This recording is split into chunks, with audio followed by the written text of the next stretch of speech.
pokok iman. Nah, dalam pembacaan firman Tuhan, kalau yang saya sebutkan dari Habel, Henok, Abraham, Musa, Yusuf, Sarah, dan lain sebagainya, itu ditulis secara rinci. Apa-apa yang mereka buat, apa-apa yang akan menjadi inspirasi bagi umat Tuhan yang membaca firman Tuhan itu. Tapi ada beberapa tokoh yang tidak disebutkan apa-apa yang mereka lakukan, apa yang mereka kerjakan dalam kehidupan mereka, sehingga dia disebut sebagai tokoh iman atau pahlawan iman. Tapi dengan jelas, kalau kita membaca di dalam ayat yang ke-33 dan ayat yang ke-34, di situ jelas mereka melakukan sesuatu yang benar. Mereka diberkati dalam kehidupan mereka karena apa? Mereka mengamalkan kebenaran, melakukan kebenaran, dan itu akan kita renungkan dalam poin yang kedua sebentar. Bapak Ibu saudara-saudara kekasih di dalam Tuhan, hari ini kita mau belajar seorang tokoh yang disebutkan namanya dalam bacaan kita. Saya tidak berbicara tentang Gideon, saya tidak berbicara tentang Barak atau Simpson dan lain-lain, tapi saya mau berbicara tentang Yeftah.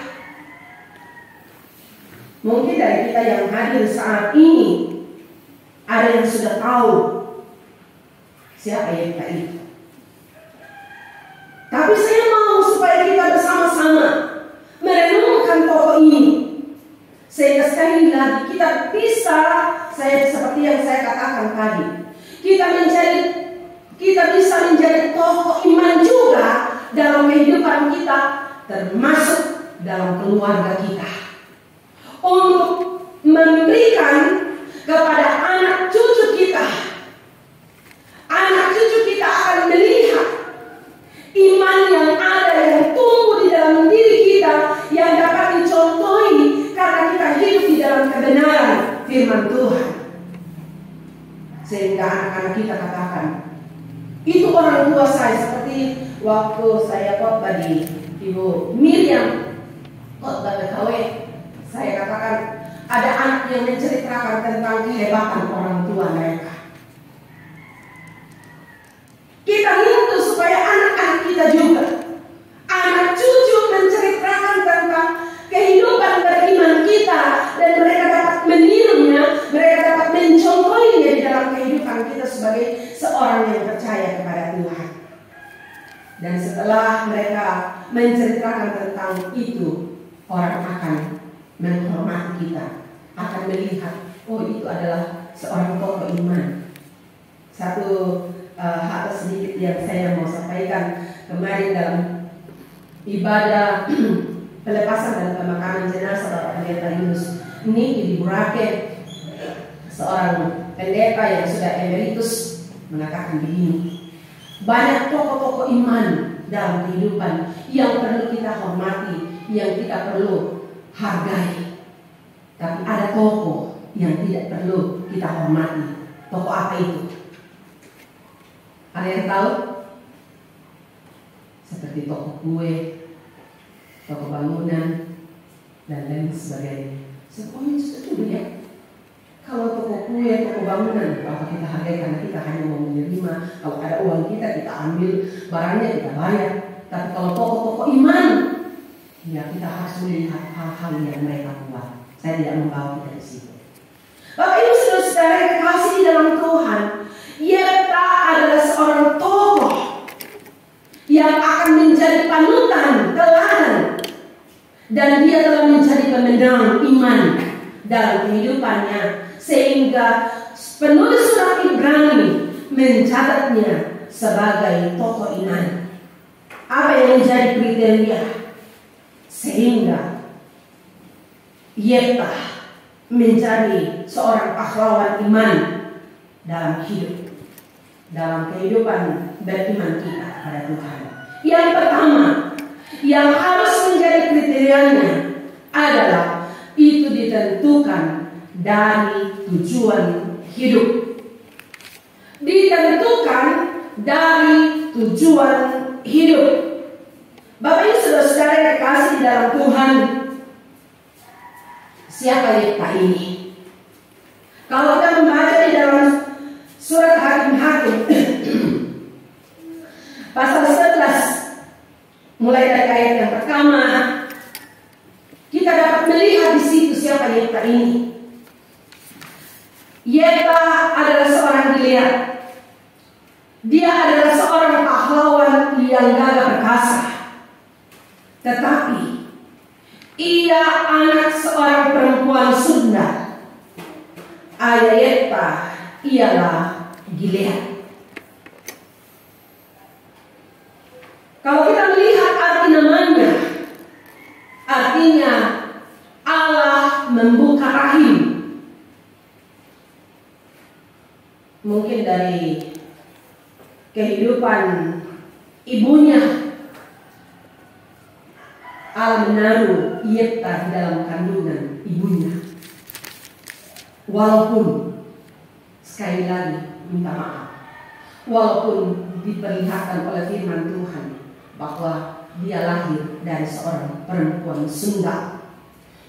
Mungkin ini nama yang tidak baik, ya. Sebutan seperti ini tidak baik. Tapi ada tujuan Tuhan, ada rencana Tuhan dalam kehidupan Yefta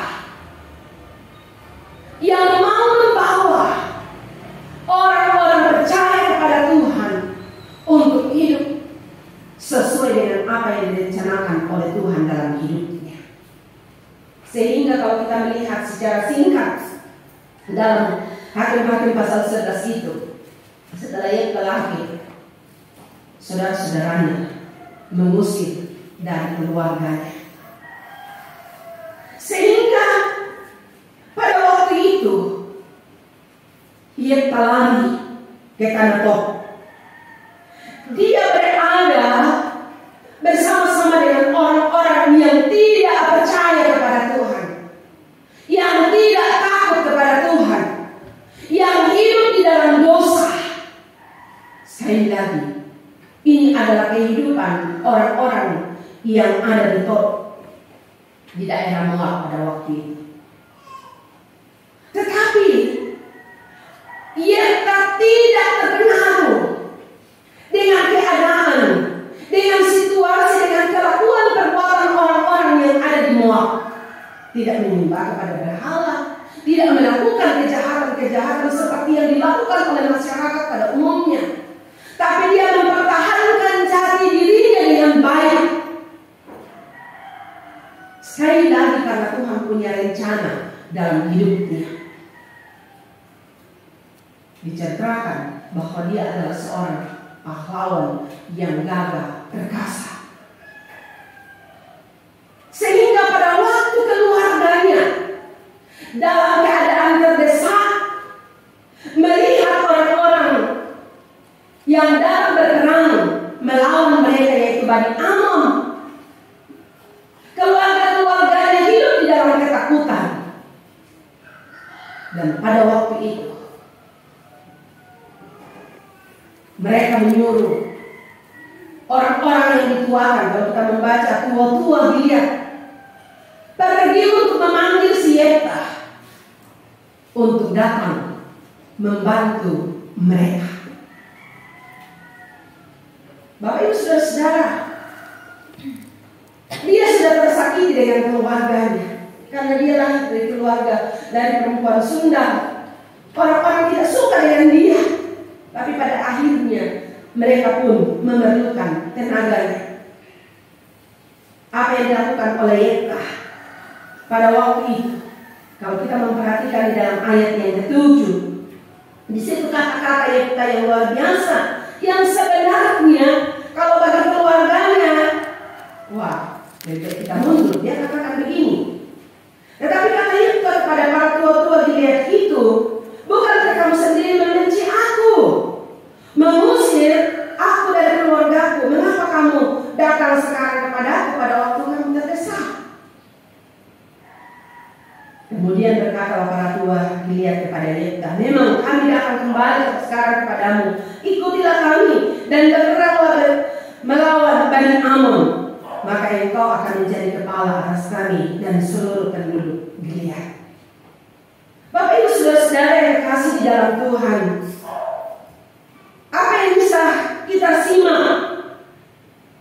dari apa yang dihadapi oleh Yefta. Walaupun Yefta sudah diusir, walaupun Yefta sudah dikecilkan dari keluarga, tapi Yefta punya tujuan hidup. Dan Allah memiliki rencana yang luar biasa dalam kehidupannya untuk memperlihatkan bahwa Yefta adalah seorang yang percaya kepada Tuhan dan dia adalah seorang yang beriman kepada Allah. Sehingga dalam ayat yang ke-9 memperlihatkan bagaimana Yefta benar-benar percaya kepada Tuhan, bahwa Tuhan sudah merancangkan sesuatu dalam kehidupannya. Saya bacakan ayat 9. Kata Yefta kepada para tua-tua Gilead, jadi jika kamu membawa aku kembali untuk berperang melawan Bani Amon, dan Tuhan, tadi dalam ayat yang pertama dikatakan Yefta adalah seorang pahlawan yang gagah perkasa. Dia adalah seorang yang kuat, dia adalah seorang yang hebat.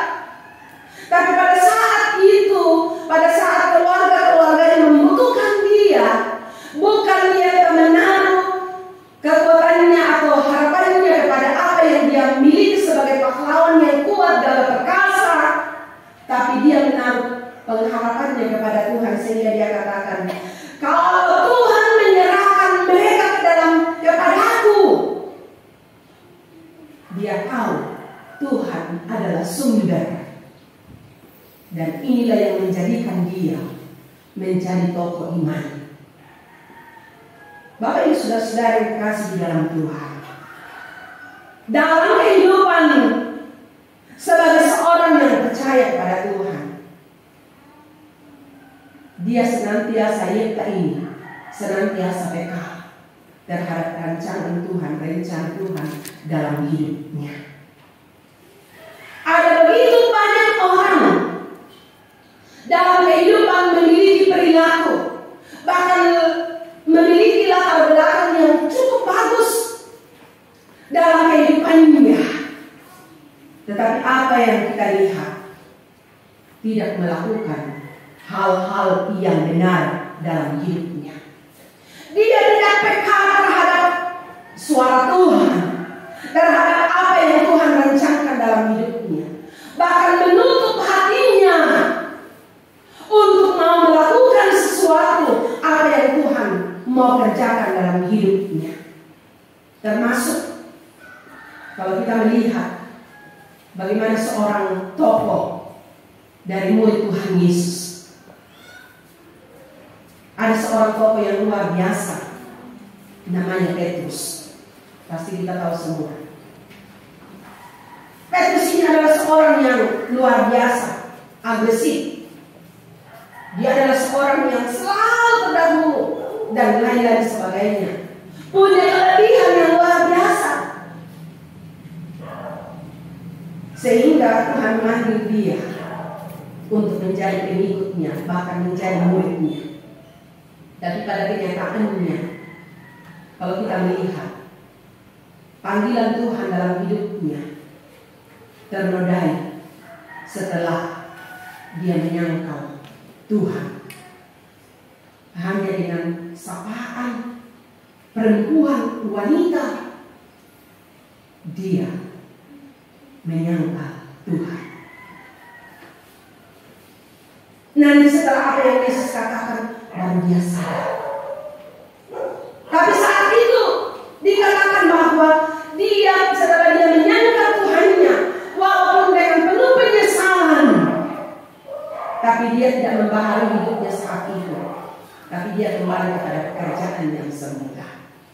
Dia kembali kepada kehidupan yang lama, menjadi seorang nelayan.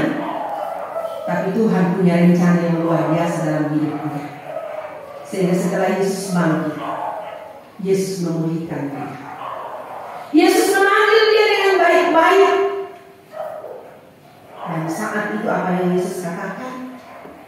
Hai Simon Petrus, apakah engkau mengasihi aku? Wah, saat itu seperti yang saya katakan tadi, Simon Petrus ini adalah seorang yang luar biasa. Di saat dia ditanya langsung jawab.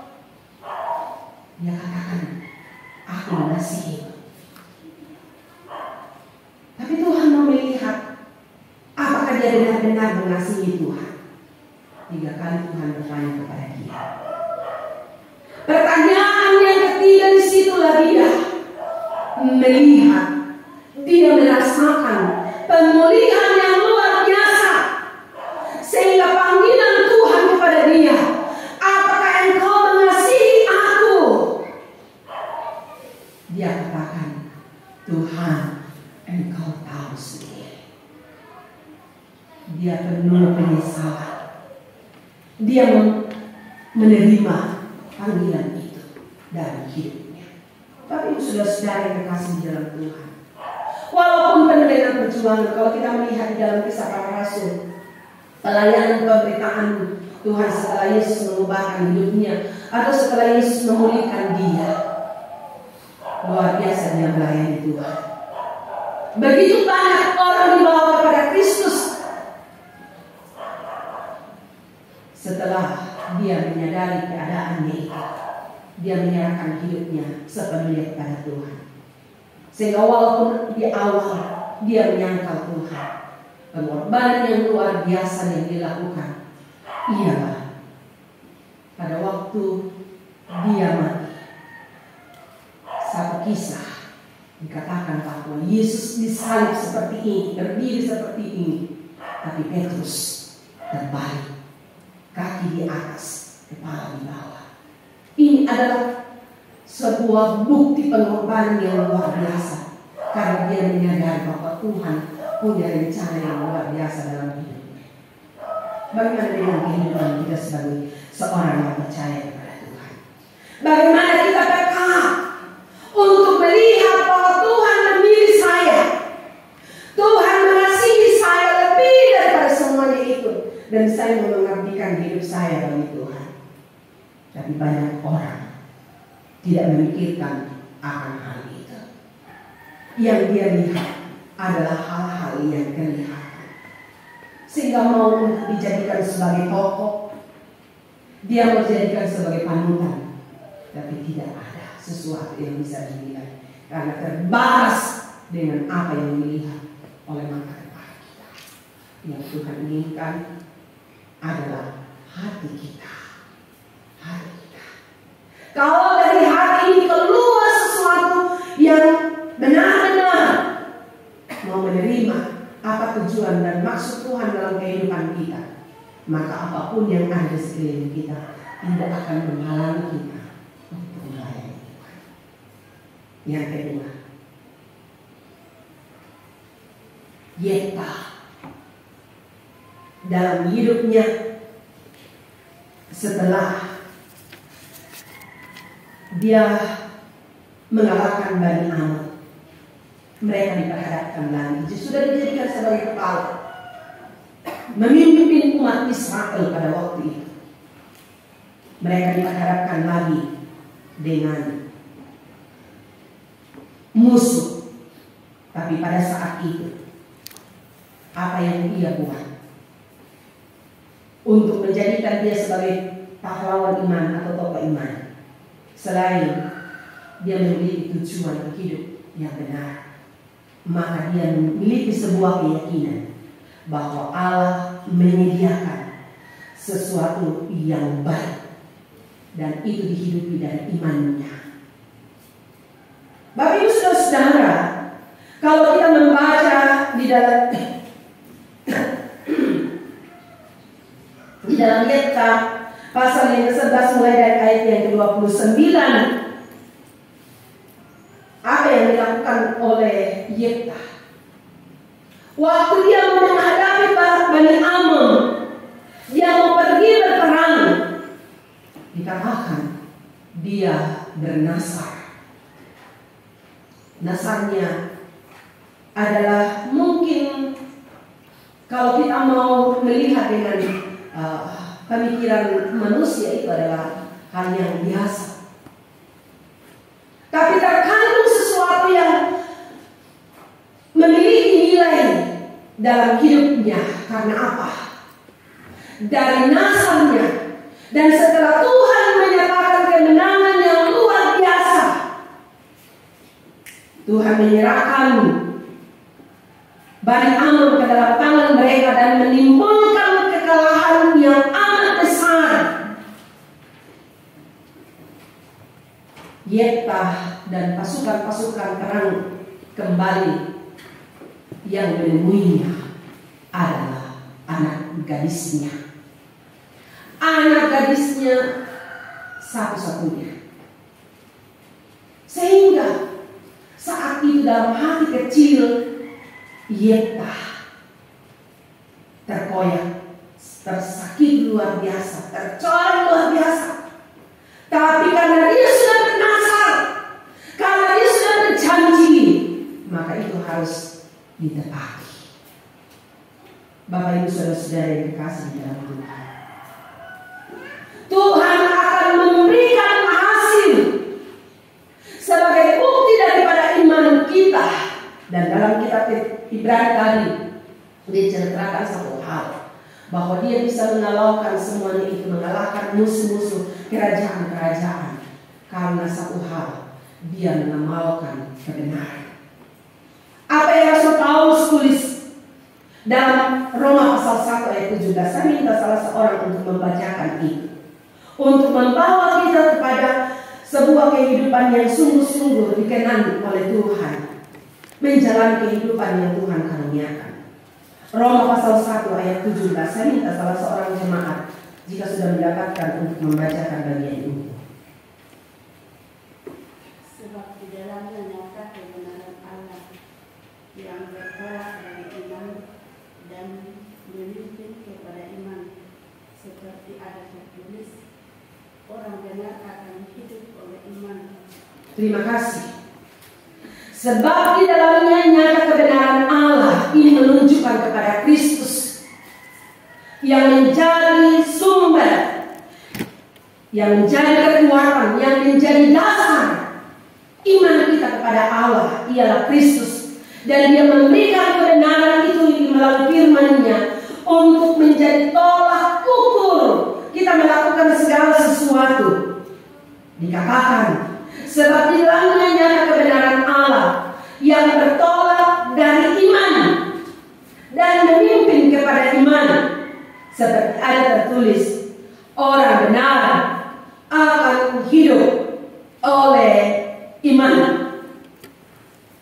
Bapak Ibu saudara-saudara yang dikasihi dalam Tuhan, Yeftah, walaupun apa yang sudah didasarkan dan terbukti itu sesuatu yang sangat menyakitkan, tapi dia harus tetap melakukan itu karena dia sudah berjanji kepada Tuhan, dan dia harus memperlihatkan bukti imannya, ketaatannya kepada firman Tuhan, kepada janjinya akan Tuhan.